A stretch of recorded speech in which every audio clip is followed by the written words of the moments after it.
Mr. Shubhendu to talk about his academic journey and how this award impacted his graduate life and attainment of academic excellence.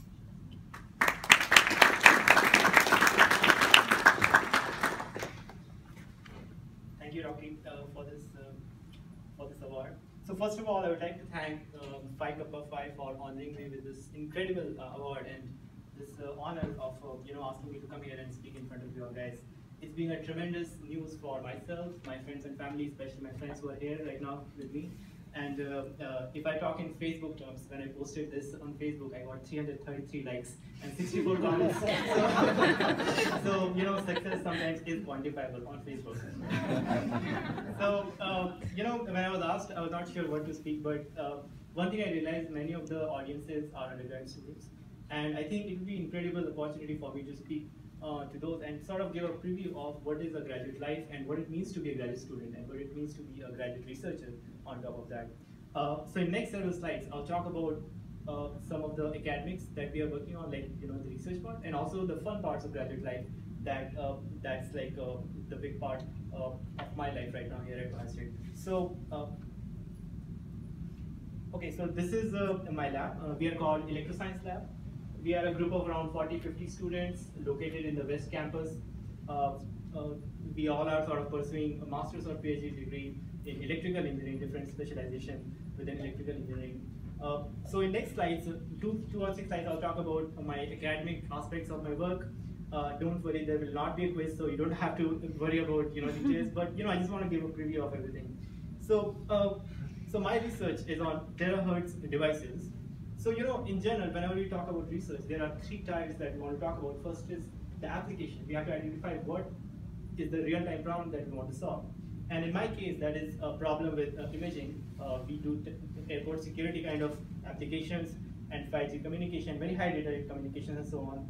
And then we have to talk about what is the key innovative aspect, key device that will enable that technology. And in my case, it is a high electron mobility transistors. They are very small dimension semiconductor devices. You can see they are in micron dimensions actually.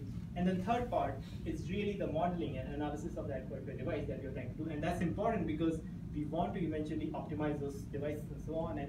And unfortunately, it involves a lot of mathematics and physics. So you cannot never avoid equations and physics and mathematics. that's the reality of the nature and reality of the research. And so that gives you a preview of, we start with maths, we do a lot of device, material engineering, and we then do the system engineering. Now, everything is not possible by one student, so I focus especially on the maths and the physics part, the one all the way on the right side on the screen. So I work with equations, write codes, and so on and so forth. Now, another part of my research is the development of terahertz antennas. Now, terahertz are very high frequency electromagnetic waves. Your mobile phones works at 1 gigahertz. I am working at frequencies which are 100 and 1,000 times more higher frequency than that. We call them terahertz or hundreds of gigahertz and so on. So why we work on these things? Because they have capability of carrying very large amount of data rates. Although the distances are small, but we can really sort of implement 5G communications and so on with these. But the challenge is we have to really make very small systems. For example, you can see in these slides, the dimension of the slots that I'm showing is very, very small. It's in microns, and making these systems using using metal structures is kind of difficult. So that sort of gives you the overview of everything we try to do, and I try to do. There is a mathematical modeling involved. There is fabrication at micro nanometer level scale, working with equipments to take measurements, and most important part really is to be able to write your work, to be able to write it and communicate to the people. You can be the smartest guy, but if you cannot communicate, really it's not worth it. And so that's one big part of graduate research, to be able to communicate your ideas properly. So, clearly the question arises, with all these, clearly it requires a lot of hard work, a lot of learning to be able to do these things. But why people pursue this? Why not go to industry and find a job? So I want to sort of explain what is the meaning of doing PhD in next couple of slides. So many of you might have seen this before on online things and stuff. But I really like this animation to sort of suggest. Imagine a circle that contains all human knowledge. It's represented by this big circle here. And by the time you finish your elementary school, you know some things represented by this blue circle, and then when you go to school, you learn a little bit more. And when you go to a bachelor's degree, when you go to undergrad school, you start to specialize in certain area, and that is shown by a little bump, And the same trend continues as you go to master's, and when you enroll into PhD program, then something strange happens. What happens is that you start reading all the papers that are out there in one particular field. So you sort of enhance your knowledge in a very pointed direction and go all the way to the edge of human knowledge that is out there. And after that, you spend some time sort of crossing that boundary. We focus very clearly on that boundary and sort of try to push that boundary, and eventually one day that boundary gives away, and that's your PhD dissertation. And that dissertation is just basically a little dent in the whole human knowledge, but it's very appreciable. And that's the most exciting part of being a PhD student. You live on the boundary of what is known and what is unknown. And every day, of course, it's a very stressful process because not always you get something new. You keep trying, but sometimes you get something very interesting, and sometimes they become commercial products, and so on and so forth. But that's the excitement of being a PhD student, living on the boundary of what is known and what is unknown. Okay, so enough about work. Next couple of slides, I'll talk about some of the fun parts of PhD. Not that this is fun, but some other kind of fun. Like traveling. So this is a big part of graduate life. We travel a lot, we go to conferences, we discuss our ideas, we present to other people, and exchange ideas with them. And it's just a great experience when two people from different countries, different universities talk at the same frequency. We talk about same things, and we exchange those ideas. It's just amazing. In last few years, we have been able to go to so many different places, and not just go to the conference, to go to the cities and travel, and that's just an amazing experience.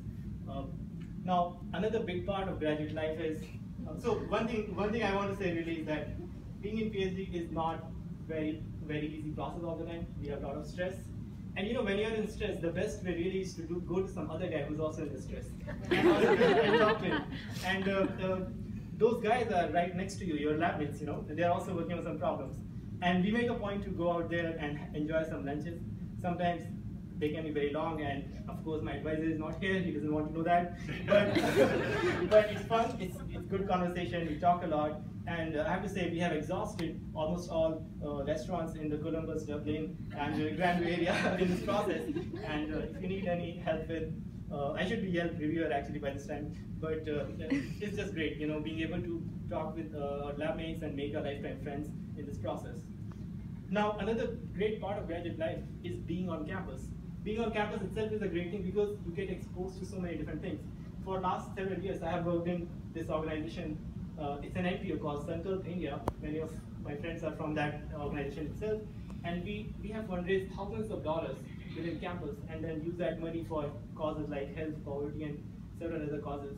And it's just a lot of fun experience. You spend time with them, you spend time with the new people, you meet them, and you make lifetime friends. And that's just a great thing that can only happen on a university campus, that cannot happen outside the campus. It's very difficult to have that. I picked up playing squash, and trust me, beating a ball against the wall is the best way to relieve your stress levels when you're in a graduate school, and it's just been great. So towards the end, I just want to thank my family who are back in India, and they have been great motivation. They have always helped me, and they have never questioned my decisions, why do you want to do PhD and so on and so forth. They always let me do what I wanted to do, and I'm really thankful to them for that. And also my advisor, Professor John Volakis, he's a very tough person. He always pushes me, but nothing great has ever happened unless someone was tough on you. So I'm really thankful. I can't believe I'm saying that, but I'm really thankful to him for being tough on me. But it's been a great journey so far for me. I just want to close with the two quotes that I always try to remember, and I want to pass on to you guys too. First is by Aristotle. It says that to be happy, you have to fulfill your nature. It doesn't make sense as it is, but what I think it really means is that you have to really understand who you are. And once you know that, once you know who you really are, you really make good decisions in your life, you help other people, and everything goes in the right fashion. And the second quote that I want to read is, road to happiness is not drinking more or consuming more, but to fully develop your abilities and apply them to do good. And that's, again, something that I always very close to my heart, because when you go out and drink and consume more, when we come back, we are sort of borrowing happiness, from future, and we are against that. So to really be happy, you have to really be valuable. You have to develop your abilities so that you can use them to help other people around you, make good use, advance the knowledge of humankind for me. And being in graduate school, that's the best part of the life, because I can really apply this, enhance my abilities, and maybe in future use them for something good. So with that, I would like to close. I want to thank again Phi Kappa Phi for this amazing honor and incredible opportunity for me to come here. And of course, the award money that's been given will definitely further my goals, academic goals, and probably I'll do better next time when I'm in the research and so on. So thank you very much.